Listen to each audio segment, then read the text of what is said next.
Atos 9, de 32 a 43. Acompanhe a leitura, queridos irmãos.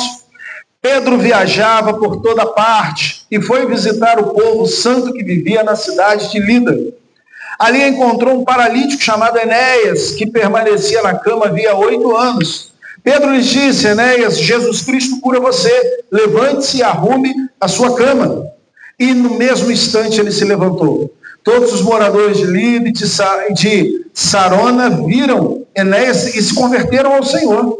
Havia em Jope uma discípula chamada Tabita, que no grego é Dorcas. Sempre fazia o bem às pessoas e ajudava os pobres. Por este tempo ficou doente e morreu. Seu corpo foi levado para o sepultamento e colocado numa sala no andar superior. Quando os discípulos souberam que Pedro estava perto de Lida, enviaram 2 homens para lhe suplicar: por favor, venha o mais rápido possível. Então Pedro voltou com eles e assim que chegou, foi levado para a sala do andar superior. O cômodo estava cheio de viúvas que choravam e lhe mostravam os vestidos e outras roupas que Dorcas havia feito para elas. Pedro pediu que todos saíssem do quarto, então ajoelhou-se e orou. Voltando-se para o corpo da mulher, disse: Tabita, levante-se. E ela abriu os olhos, e quando ela viu Pedro, sentou-se. Ele lhe deu a mão e a ajudou a levantar-se, e em seguida chamou os discípulos e as viúvas e os apresentou viva. A notícia se espalhou por toda parte, e muitos creram no Senhor. Pedro ficou em Jope algum tempo, hospedado na casa de Simão, um homem que trabalhava com couro. Feche seus olhos, vamos orar mais uma vez. Deus, muito obrigado por sua palavra. Ainda, Pai, que uma porção extremamente profunda, com ensinos maravilhosos, e Deus, o nosso pedido é que esses ensinos alcancem as nossas vidas. Aqueles que estão cansados e feridos possam ser, Deus, curados, revitalizados em suas forças. Aqueles que não foram alcançados pelo seu poder possam ser, Deus, porque a sua palavra é o único instrumento com o poder de alcançar e transformar o coração humano. Mas, Deus, que o Senhor faça a obra que deseja fazer nessa noite através da sua palavra. Então, ilumina esta palavra em nossos corações. É isso que nós pedimos em nome de Jesus. Amém. Nós estamos dando continuidade ao estudo em Atos, às pregações, às exposições bíblicas em Atos, e semana passada vimos a conversão de Paulo, Saulo ainda, né? Ainda não teve o seu nome trocado, embora Saulo e Paulo sejam o mesmo nome, né? E Paulo é então o nome grego de Saulo, uma transformação, mas o fato é, o perseguidor agora é um cristão.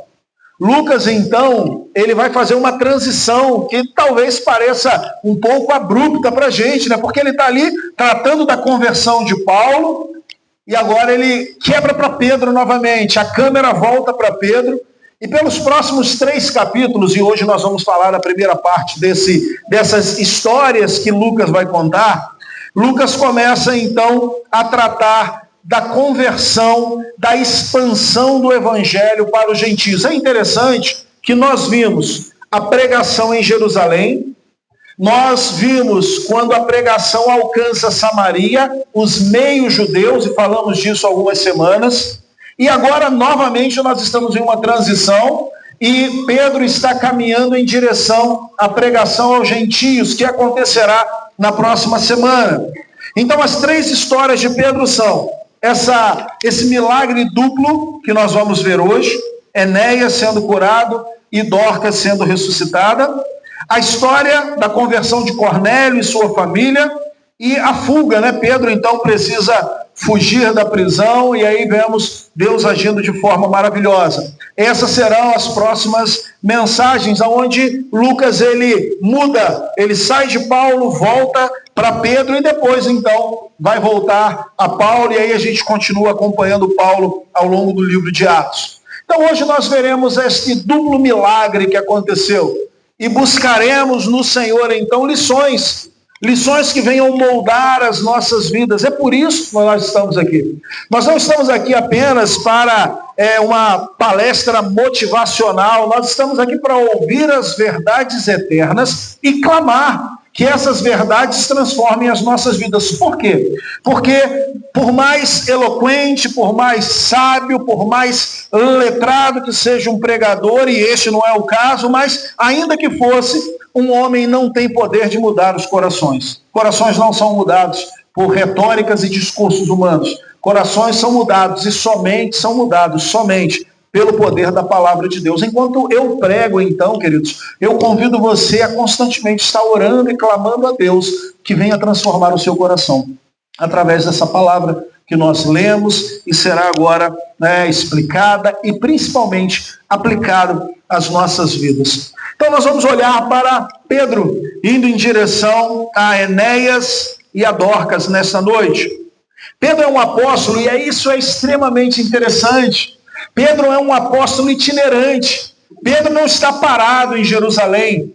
Pedro, ele é o líder dos apóstolos. Ele foi colocado ali como um homem de liderança junto ao corpo de apóstolos, ao grupo de apóstolos. Estava presente em Atos 2, foi quem pregou em Atos 2 e ali muitas pessoas elas se converteram. Pedro estava no momento em que um homem é curado na porta do templo. Pedro está ali envolvido. Pedro é o primeiro, Pedro junto com João a ser preso.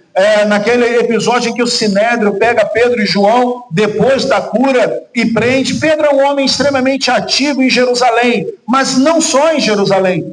Pedro ele tem um ministério itinerante. Pedro vai até Samaria, quando Filipe prega, e lá ele ora, impõe as mãos, o Espírito vem sobre a igreja. O texto diz que Pedro volta para Jerusalém pregando nas localidades. Pedro volta para Jerusalém e agora Pedro está novamente fora de Jerusalém. É um apóstolo itinerante, viajava, como o texto bíblico diz, por toda parte. Pedro está em movimento, irmãos. E Deus está usando a vida de Pedro. Pedro está se movimentando, Pedro não está parado. Pedro está em Jerusalém, vai para Samaria, volta pregando a Jerusalém, e agora está em Lida, e logo daqui a pouco vai estar em Jope, e depois vai estar na casa de Cornélio. E aí eu achei interessante a observação do pastor John MacArthur sobre o Pedro itinerante. E MacArthur diz o seguinte, tratando deste texto, ele fala, aqueles ativamente envolvidos no ministério são geralmente a quem Deus concede a maioria das oportunidades. Deus sempre me pareceu confiar seus ministérios mais ricos aos seus santos que estão em movimento. MacArthur faz uma observação extremamente interessante num detalhezinho, que se nós pararmos para pensar, é uma verdade. Se eu perguntar aqui hoje à noite quem quer ser usado por Deus, certamente, se não todos, quase todas as pessoas aqui presentes iriam, não, eu quero ser usado por Deus. Lemos as histórias de Pedro, lemos a trajetória de Paulo, lemos as cartas, lemos Timóteo, vemos Timóteo e Tito, e por vezes o nosso coração é capturado, e nós pensamos, poxa, como eu gostaria de ser usado. Mas MacArthur faz aqui uma observação nesse texto, e ele diz que Deus, ao que parece a ele, nós vemos isso na Bíblia, confia os seus ministérios mais ricos aos seus santos que estão em movimento. E eu sei que nós somos sinceros no nosso desejo de sermos usados por Deus, mas o problema é que muitas vezes, neste desejo sincero de sermos usados, nós estamos aguardando confortavelmente em nossa zona de conforto. A gente está parado. A gente está parado, deitado em uma rede, esperando que simplesmente as coisas aconteçam. Queremos ser usados por Deus, queremos que Deus nos use pregando o Evangelho, queremos ser usados de forma que vidas elas sejam alcançadas pelo poder de Deus, mas estamos parados.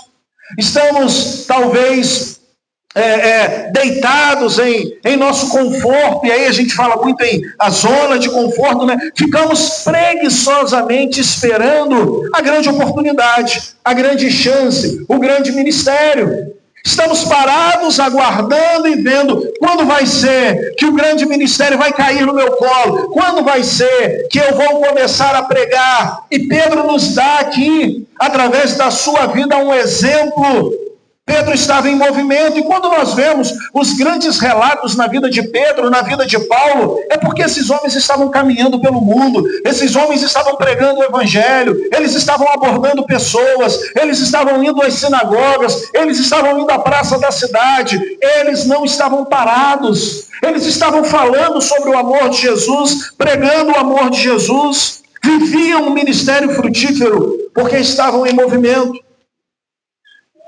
O primeiro ensino dessa noite é: se movimente, queridos. Pare de ficar esperando o grande ministério cair no colo. Até porque nós vamos ver nesta noite, né? Você pode ter um ministério frutífero sendo um pregador itinerante como Pedro. Você pode ter um ministério frutífero sendo uma costureira na igreja local. Mas a questão é, precisamos estar envolvidos com aquilo que Deus deseja fazer, ao invés de estarmos sentados reclamando e esperando que o grande ministério ele caia no nosso colo. Você deseja ser usado por Deus? Então se movimente, estude. Busque ao Senhor, se capacite, tenha coragem, certamente vai precisar, saia da zona de conforto e comece a fazer a obra, comece a pregar, comece a evangelizar, comece a discipular alguém. Pedro está então em Lida.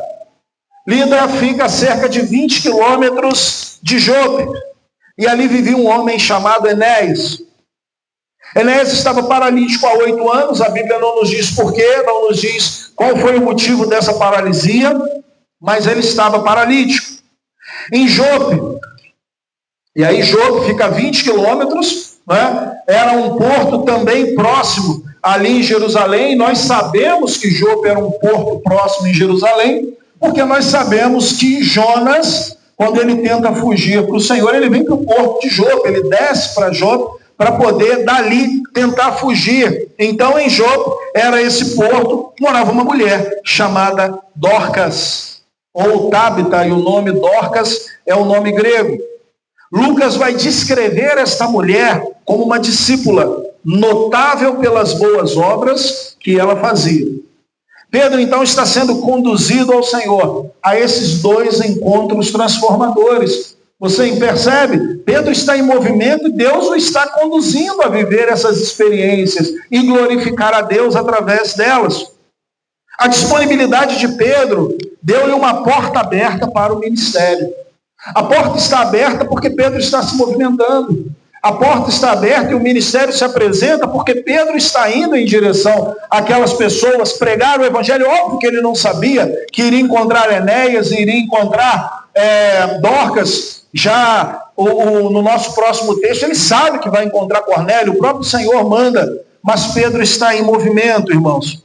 O milagre, além do seu impacto na vida de Enéas e de Dorcas, seria também um milagre e um impacto em toda a localidade que aquelas pessoas elas viviam. Então Pedro, sendo usado por Deus, ia alcançar não só a vida de Dorcas e a vida de Enéas, mas de toda uma localidade. Então, é Deus agindo e fazendo. Pedro, então, encontra Enéas. Enéas está há 8 anos em uma cama, em uma maca. E Pedro diz: Enéas, Jesus Cristo, e não Pedro, Jesus Cristo te cura. Essas palavras, elas são extremamente importantes, porque elas expõem o coração do apóstolo Pedro. Pedro já está vendo milagres há anos, irmãos.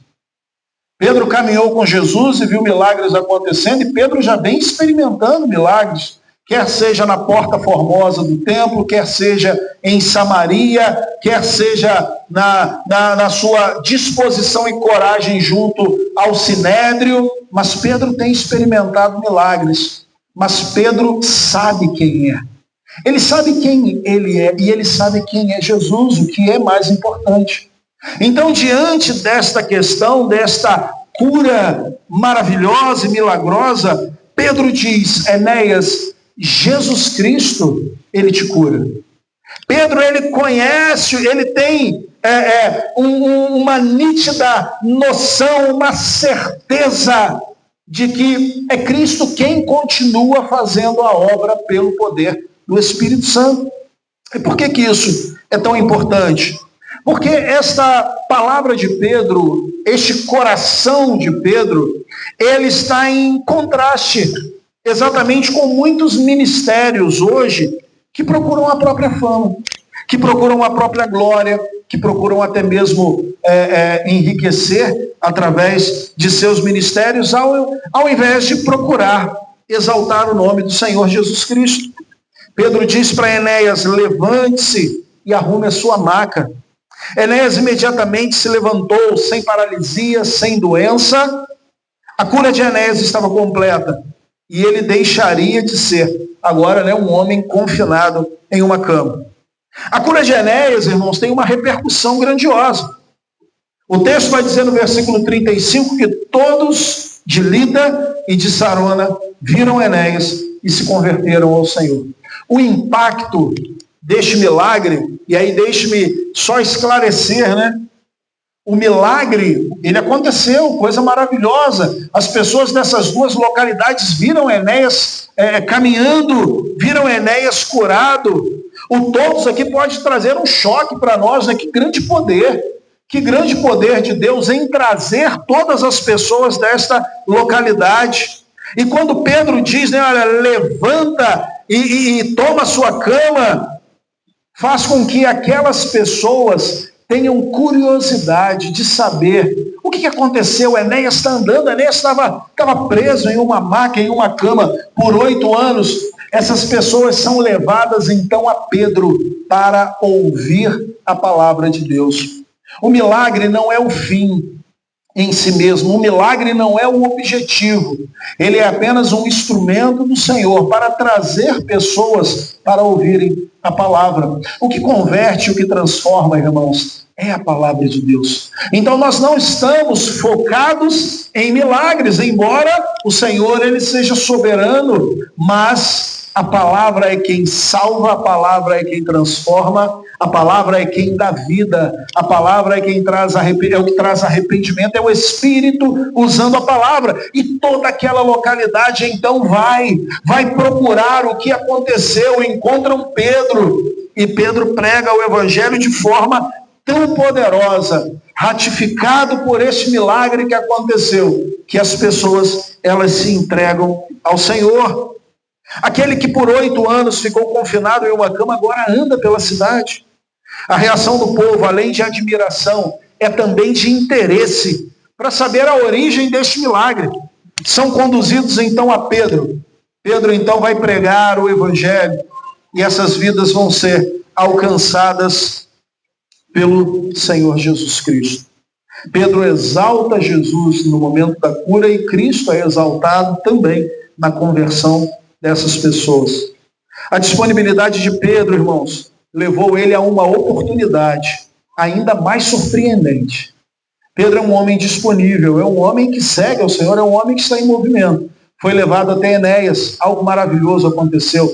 Pedro encontra Enéas, ora, na verdade dá uma ordem em nome de Jesus, Enéas, Jesus Cristo te cura. Mas não tinha parado por aí. O Senhor vai conduzir Enéas ainda vai conduzir Pedro ainda a uma oportunidade de glorificar o nome do Senhor, ainda mais surpreendente do que Enéas. Enéas foi curado, mas Dorcas foi ressuscitada dentre os mortos. Enquanto Pedro estava em Lida, uma tragédia vai atingir a igreja de Jope. Uma discípula, e é interessante o termo utilizado aqui em Lucas, porque nós estamos acostumados com o termo discípulo, mas no grego aqui, quando vem discípula, tem de fato uma variação para o feminino de discípulo, e este é o único lugar no Novo Testamento em que essa palavra é utilizada, e utilizada para essa mulher, uma mulher extraordinária, uma mulher piedosa, uma mulher que amava a igreja, uma mulher que estava em movimento servindo a igreja local. Porque quando a gente fala em movimento, talvez você tenha uma falsa impressão ou um falso entendimento que para estar em movimento eu tenho que sair, eu tenho que então itinerante, eu tenho que ir para Iguaba, Araruama, eu tenho que ir para outro país para poder pregar o evangelho. Mas o texto rapidamente vai nos mostrar que não só Pedro era alguém que estava em movimento, viajando e indo de localidade em localidade pregando o evangelho, mas agora vai nos apresentar uma mulher que está em movimento dentro da igreja local, que é uma mulher que marcou aquela igreja, E essa tragédia chega a esta igreja. Por quê? Porque Dorcas, ela fica doente e ela morre neste período em que Pedro está em Lida.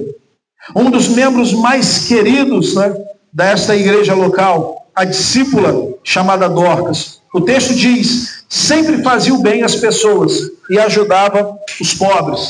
Especificamente, né, nós vemos no texto, ela costurava, ela fazia roupa para viúvas. Olha que coisa maravilhosa. Ela costurava, ela pegava a sua, eu não sei como é que elas costuravam naquela época, certamente não tinha uma máquina overlock, mas ela utilizava os meios que ela tinha para fazer roupas. Olha a simplicidade dessa mulher. E isso nos ensina algo maravilhoso, irmãos. Nós podemos servir ao Senhor com o talento que nós temos. Nós podemos servir ao Senhor e fazer aquilo que nós sabemos fazer. Ah, pastor, eu sei fazer roupas, então faça e abençoe as pessoas que precisam. Ah, pastor, mas eu sei fazer comida, então cozinhe e abençoe as pessoas que precisam. A questão é, Dorcas era uma mulher em movimento dentro da igreja local. Em contraste com Enéas, é chamada de discípula. Enéas é chamado de um homem, né? Um homem. Ali alguns comentaristas vão dizer que ele não era um cristão. Era um homem da cidade de Lida. Mas aqui não, o texto é enfático. Ele exalta a vida dessa mulher e diz, olha, ela é uma discípula. Dorcas certamente foi um modelo de mulher cristã dentro da igreja de Jope. Ela cumpriu a sua vocação como discípulo, como Paulo disse em Efésios capítulo 2:10, né? Pois somos feituras dele, criados em Cristo Jesus para boas obras, o qual Deus de antemão preparou para que andássemos nela. Ela foi um exemplo dentro daquela igreja. Da mesma forma que vemos Pedro em movimento, vemos Dorcas em movimento em sua igreja local. Ela estava trabalhando em prol dos necessitados, trabalhando em prol dos vulneráveis, uma verdadeira discípula. Sua doença e morte foi um golpe duro para a igreja de Jope. Colocaram o corpo dela em um quarto superior. Normalmente eles iriam lavar o corpo do defunto e iriam enterrar. E no caso de Dorcas, eles colocam ela em um quarto superior, ou talvez a sua versão esteja um cenáculo, que é exatamente essa ideia, né? Um quarto superior, porque eles ouvem que Pedro está a 20 quilômetros dali. E não só Pedro está a 20 quilômetros dali, mas chega a Jope que Pedro orou e Enéas, um paralítico, 8 anos em cima de uma cama, agora está andando pela cidade. E o que eles fazem então? Bota Dorcas em cima desse cenáculo, pega 2 irmãos da igreja e diz, vai até Pedro, tragam Pedro aqui, tragam o apóstolo aqui. Esses homens então vão até Pedro, quando chegam eles dizem para Pedro, olha, por favor, venha o mais rápido possível. Pedro levantou-se e foi com eles, irmãos.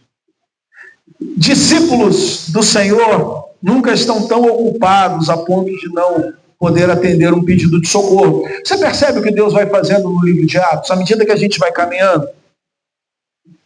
Filipe estava em Samaria, multidões se entregando a Cristo. Sai de Samaria, vai para uma cidade deserta, alcançar um homem. Agora Pedro está num movimento espiritual maravilhoso. Diz que todos daquelas 2 localidades estavam ali, ouvindo a palavra, se entregando a Cristo. E Deus diz, sai daqui dessa multidão e vai novamente em direção. Agora nem uma viva, né? Vai em direção à morta e faça uma obra lá.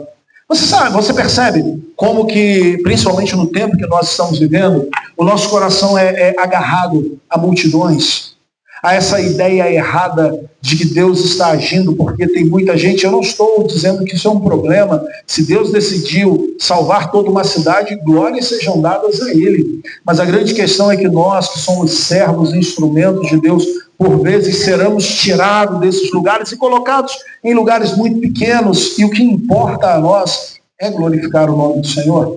Mais uma vez ele faz isso, tira o homem do meio da multidão e diz, olha, agora para Jope, Pedro vai em direção a Jope.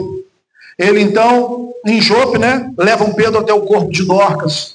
Pedro viu como Dorcas era amada e como a sua morte foi dolorosa para aquela igreja. As viúvas, o texto diz, sensacional isso, né? elas cercam o corpo de Dorcas, elas choram pelo corpo de Dorcas, e quando Pedro chega, elas apresentam a obra de Dorcas, dizem, olha os vestidos, olha as roupas que ela fazia para nós. Dentre muitas lições, Dorcas nos ensina que não precisamos estar no palco, queridos, que não precisamos ter um microfone nas mãos, que não precisamos estar tocando instrumentos ou cantando para ter um ministério abençoado e frutífero na igreja local. Dorcas não pregou, não cantou, seu ministério em Jope era fazer roupas para viúvas, dar esmolas a pessoas que precisavam, cuidar daqueles que eram necessitados. E ela foi uma mulher, né, exaltada por Deus por causa desse ministério simples, sim, simples, mas ainda assim, um ministério que marcou tão profundamente as vidas daquela localidade. E eles amaram tanto Dorcas, que se negaram a enterrá-la, né? Busque Pedro, traga Pedro aqui. Pedro, então, que já tinha visto o Senhor curar a filha de Jairo, que estava lá no dia, faz igual. Manda que todos saiam, se ajoelha ao lado do corpo. E aí Pedro, queridos, ora, olha que coisa sensacional. Olha que dependência de Deus. Pedro acabou de ver um milagre acontecer. Isso podia tomar o coração de Pedro. Talvez tomasse o meu coração ou o seu coração. Em nós entrarmos no quarto de Dorcas achando que nós somos o último biscoito do pacote. Somos nós. A cadeia levantou, agora vai ser, foi lá e agora vai ser aqui. Mas o orgulho não toma o coração deste homem que foi restaurado pelo Senhor. Este homem que foi alcançado novamente lá nas margens do Tiberíades, aonde o Senhor diz, apacenta as minhas ovelhas, cuida das minhas ovelhas. É isso que Pedro está fazendo. Pedro está cuidando das ovelhas do rebanho. Pedro já tinha presenciado inúmeras curas. Poderia, né?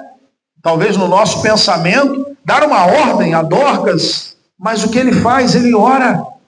A oração reconhece a dependência de Deus, porque Deus é poderoso para fazer infinitamente mais do que aquilo que pensamos, do que aquilo que pedimos, de acordo com o seu poder que opera em nós. Pedro tinha aprendido a importância da oração diretamente com o nosso Senhor. Tinha visto e ouvido Jesus orar diversas e diversas vezes ao Pai. Pedro então se ajoelha e ora ao Senhor.